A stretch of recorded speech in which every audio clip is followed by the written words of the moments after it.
Hi everyone, I'm just going to go over how to write your exploded moment. This is part of your asynchronous work for Wednesday. So if you did the first exploded moment, you're basically doing the same thing just with your second exploded moment. But if you forgot or you weren't here when we did it, you can watch this video to help you remember how to do the exploded moment. So there's a certain way that it needs to be done. So everyone should have already done the exploded moment chart for their first exploded moment and their second exploded moment. So you should already have two charts done. On Friday, we wrote the first exploded moment, and I'm going to go over how to do that again. If you've already done your first exploded moment and you just need a reminder of how to do it, then you would do this with your second exploded moment.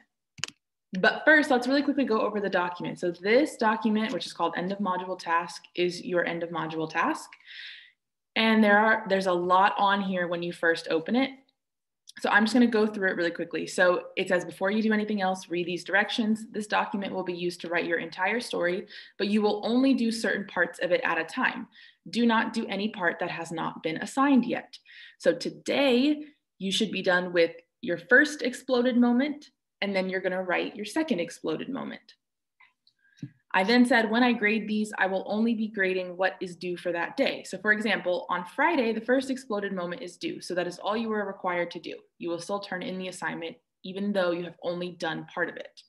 You're going to press turn in when you're done with the part for the day, and I will return your assignment to you the next day so that you can work on it. Down here is just your task. I'll read it really quickly.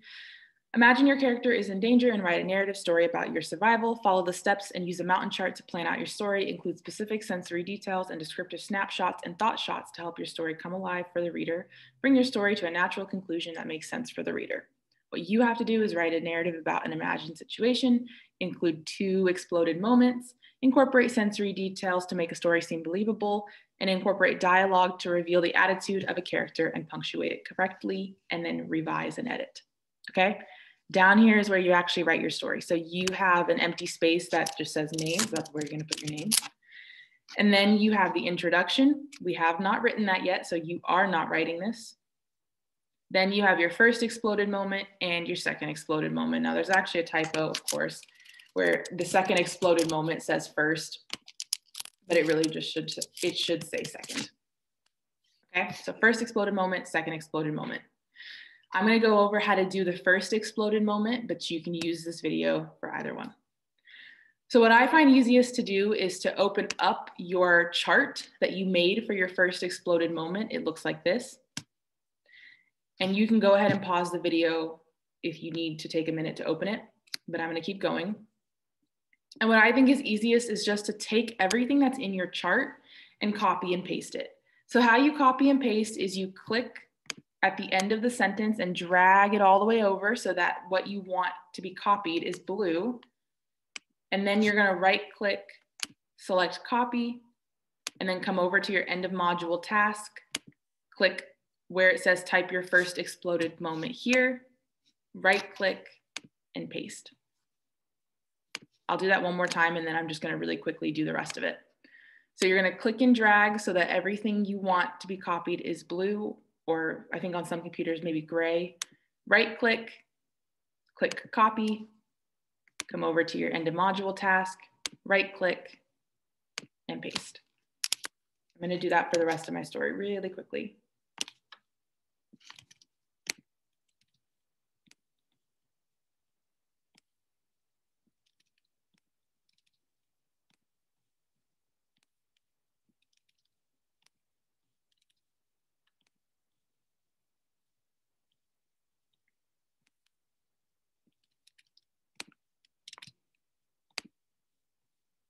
And it is okay if this does not look really pretty right now. We're gonna go in and edit it. So I've put everything from my chart into my task. And now I'm gonna go through and I'm gonna start editing it.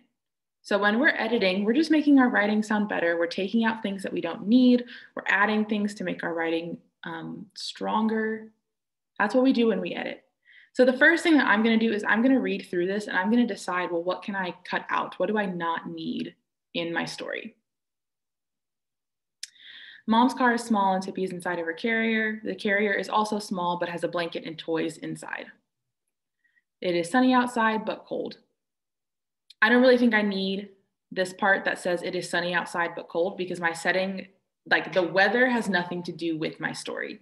Now, if the weather does have something to do with your story, then by all means keep that. But because the weather has nothing to do with my story, I'm going to delete it. Tippy knows that being in her carrier means she is going somewhere and she doesn't like it. Mom is driving, listening to music and singing badly. Tippy is looking at Mom through the vents in the carrier and meows. Tippy is trying to tell Mom not to leave her. Mom does not seem to understand her. Tippy is thinking Mom is going to leave her. The last time she was in a carrier, her old owner was taking her back to the shelter because they did not want her anymore. Tippy thinks Mom does not want her anymore. So I think there's a lot of repetition in this paragraph. I think there's a lot of things that I can cut out. So I'm going to cut out the part that says, I'm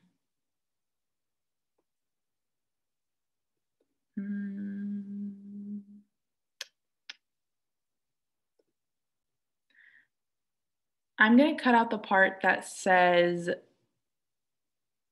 Tippy knows that being in a carrier means she is going somewhere and she doesn't like it.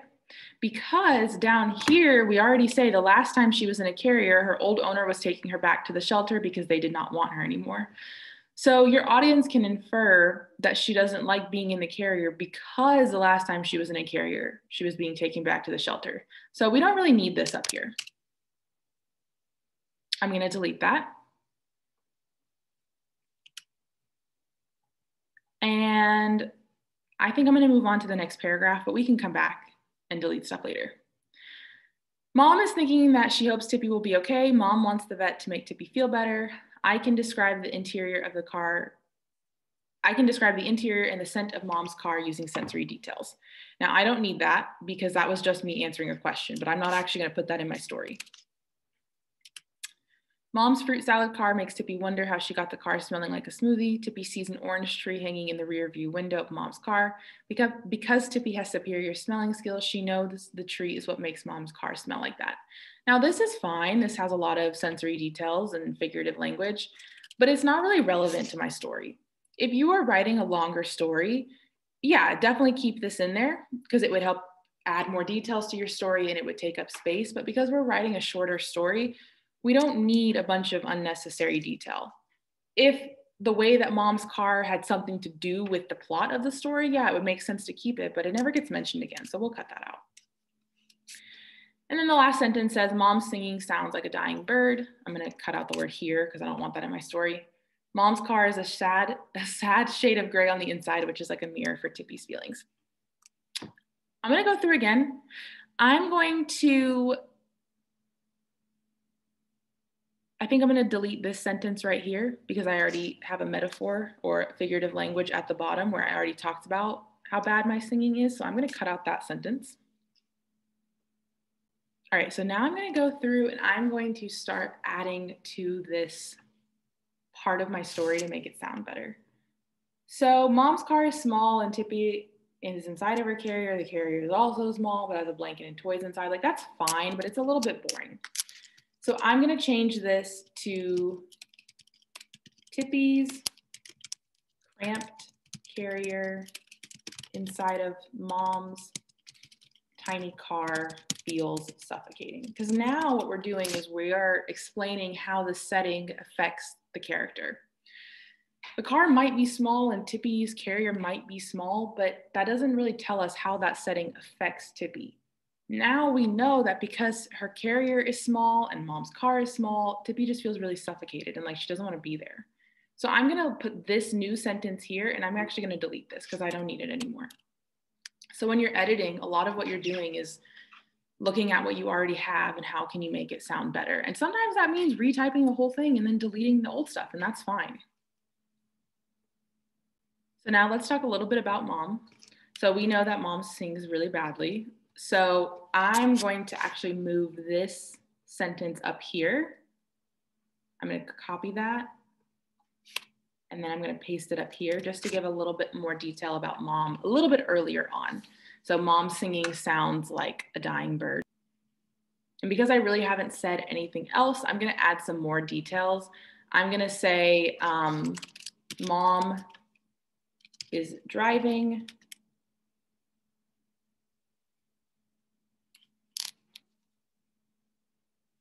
Listening to music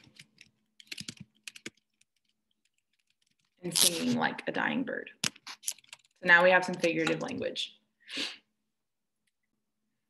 So these next 3 sentences, Tippy is looking at mom through the vents in the carrier and meows. Tippy is trying to tell mom not to leave her. Mom does not seem to understand. I think those are just fine. Tippy is thinking mom is going to leave her. The last time she was in a carrier, her old owner was taking her back to the shelter because they did not want her anymore. Tippy thinks mom does not want her anymore. I don't think we need all of this. I think we can cut out probably this last sentence that says Tippy thinks mom does not want her anymore. That's something that we can infer. And I think because we are already up here, we say Tippy is trying to tell mom not to leave her. We don't need this second sentence that says Tippy thinks mom is going to leave her, because that's already inferred up here, meaning we've already given our audience the idea that Tippy thinks that mom is going to leave her. So we don't need to say it again. They already know that. And then mom is thinking that she hopes Tippy will be okay. Mom wants the vet to make Tippy feel better. That's fine. I'm going to leave that. And then I'm going to look at this last sentence. So something that is really powerful in your writing is instead of just telling your reader what's going on, you can just describe it. So I'm going to show you how to do that with this last sentence. This last sentence says, mom's car is a sad shade of gray on the inside, which is like a mirror for Tippy's feelings. That is fine. That's figurative language, but you can make that more powerful by, instead of telling you what mom's car looks like, you just describe it. So I'm going to say the sad shade of gray on the inside of the car mirrors Tippy's feelings. It's just a little trick you can do to make your writing more interesting. Instead of saying, well, mom's car is, or mom's car looks like this, just describe it. Because we already know that we're in mom's car. Tippy's a cat, she can't drive. So we already know that we're in mom's car, so we don't have to say it again. So I'm going to delete that. And so far, I think this looks pretty good. You know, you might turn some of these into paragraphs. I might just backspace so that these are actually paragraphs and not just sentences. But we'll come back to that later. The last thing you need to do is you need to look for pieces in your story to become dialogue. Now, dialogue is when your character is actually saying something. So like I'm talking to you right now, this is dialogue. You don't need to turn this into dialogue yet. We will do that in class. Instead, what you need to do is you need to look at your exploded moment. So you need to do this for your first exploded moment and your second exploded moment. And you need to find at least one thing in both of those, so you should have 2 in total, to turn into dialogue. I'm going to take this part right here that says Tippy is trying to tell mom not to leave her, because I think I can turn that into dialogue. I think I can make it seem as if Tippy is talking in my story. So I'm going to highlight that. And how you highlight is you take your mouse and you click and drag, just like we did when we were copying and pasting. You come up to this highlighter up here and then you choose a color. Now don't choose something too dark, like this dark purple, because then you're not going to be able to see your writing. So choose something that's light enough that you can see your writing through it. And then that's it. So you need to do all of this for your first exploded moment and your second exploded moment. Hit turn in on this assignment, and that is your asynchronous work for Wednesday. Let me know if you have any questions.